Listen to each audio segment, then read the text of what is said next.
Hi, I'm Sky from Sunny Girl Cakes, and today I'm going to teach you how to make my secret recipe for chocolate mud cake.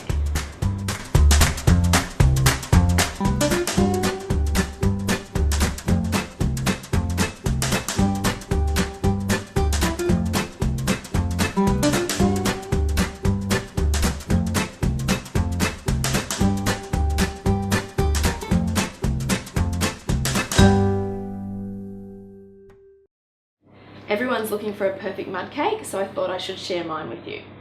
So these are the ingredients you'll need. 350 grams of butter. I use unsalted butter. 2 cups of caster sugar. 1.5 cups of full cream milk. About a teaspoon of coffee. 240 grams of dark chocolate. 3 eggs. 3/4 cup of self-raising flour. A cup of plain flour. And 1/2 cup of cocoa. The first thing I'm going to do is put my oven on.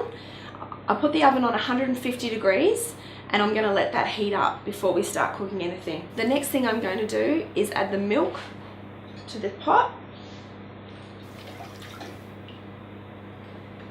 I'm going to turn the heat up high.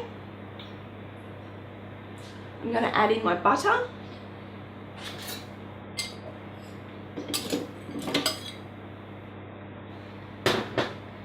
I'm going to add in my 2 cups of caster sugar.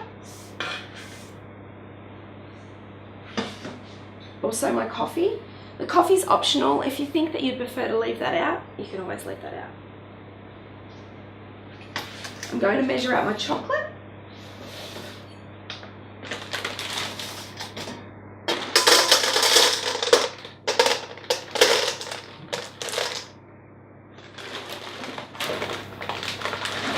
If it's too many, I just take a few out, put them aside for me. I'm going to pop that in. So now we've got all the ingredients in the pot, we're going to melt them down. So I'm going to heat the milk and melt the butter and the chocolate over a slow heat until it all comes to a lovely smooth consistency. While the chocolate is melting on the stove, I'm going to line my baking tins. So today I'm going to use 2 6-inch tins. I've already lined this one and I'm going to teach you how I do this one. Firstly, I use some canola spray. Helps the baking paper to stick to the tin. And I'll just spray around the edges and at the base. And I'll take my baking paper.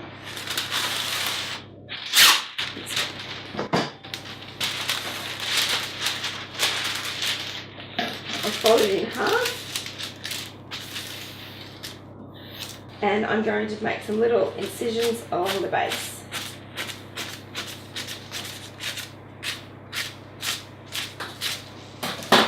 Be sure not to forget about your chocolate and butter on the stove. You don't want anything to stick to the bottom and burn. I came up with this recipe after lots of trial and error. And eventually I've come up with something that I'm really happy with. I think it's really important that when you are serving a cake that it cuts up well. And I find that is the beauty of this recipe. It's delicious, it's moist, but also when you're cutting it up, it holds shape, which is really important. So back to my baking paper. We've cut all the little slits on that side and I'm going to cut it down the middle.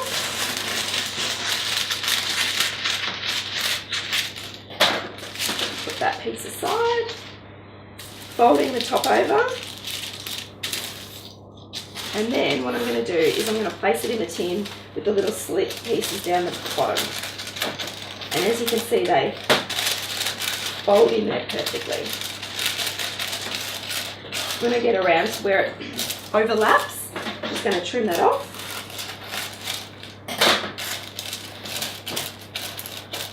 And I'm going to use that piece for the middle.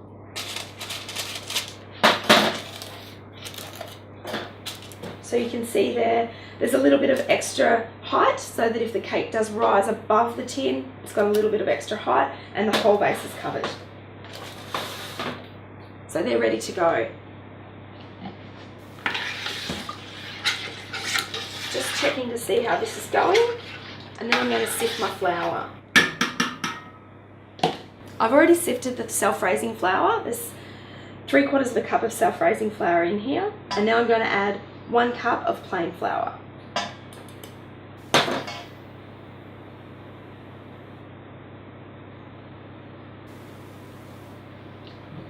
The other dry ingredients I'm going to add is my cocoa. I like to use 100% cocoa as it adds richness and also a really lovely dark colour. So I'll take my 3 eggs and get those ready. I use extra large eggs for this recipe.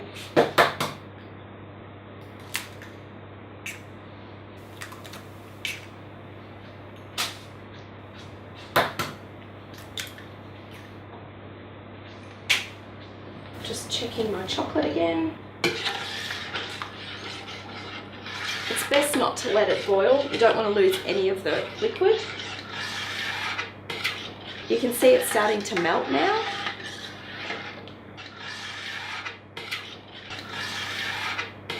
As you can see now, it's all smooth and it's melted through. So it's a beautiful smooth consistency. So I'm going to set it aside now and let it come back to room temperature before I put the eggs in. I don't want to put the eggs in while it's hot because otherwise they'll kind of curdle and probably cook, which will be terrible. So now the chocolate mixture has had time to cool, we're going to add in the eggs. So I'll give them a whisk to start with.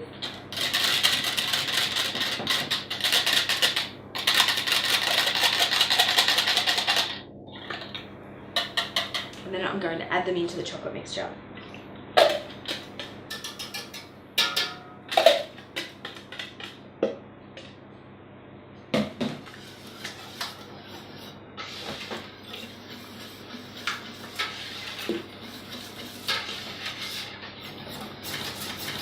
Once they're mixed in, we can add in our dry ingredients.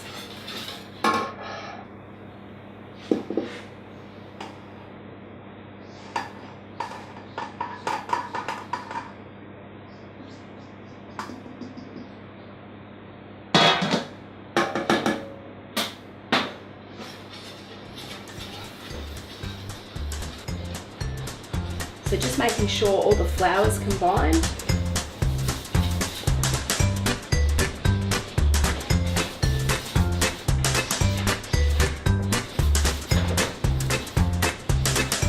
So that looks good. Now I'm going to put it into our prepared tins.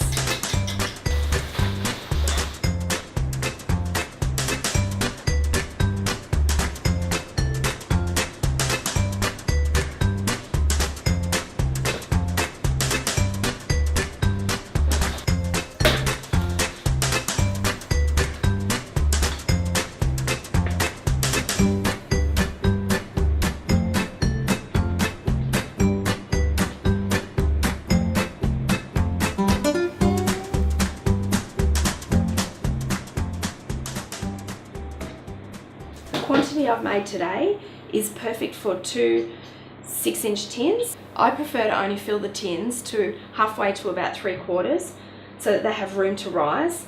But because I'm also baking in layers, this will mean that I'll get the right height, which will be about a 2-inch cake for each of my cakes, so that I end up with a 4-inch cake. So I've got a little bit of mixture left over, so I thought I might as well bake some cupcakes while I'm at it. So again, I only fill them up to halfway to ensure there's room for them to rise. Right, so I'm going to put them in the oven. So I've got a fan forced oven, so it doesn't matter whether I put the cakes on the top shelf or the bottom shelf.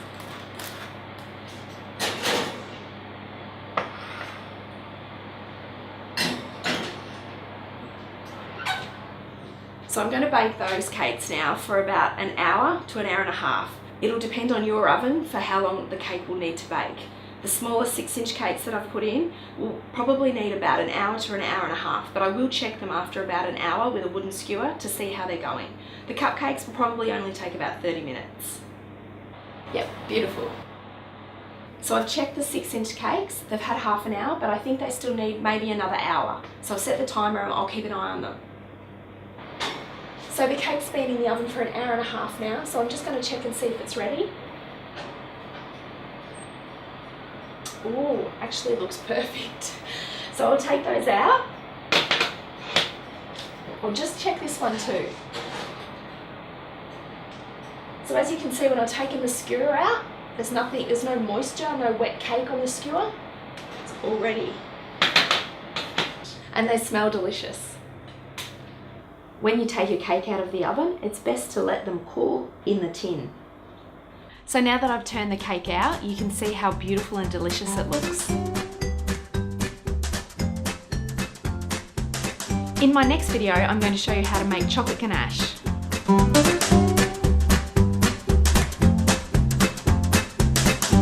For photos of my beautiful designs, please check me out on Instagram at Sunnygirl Cakes and also on Facebook.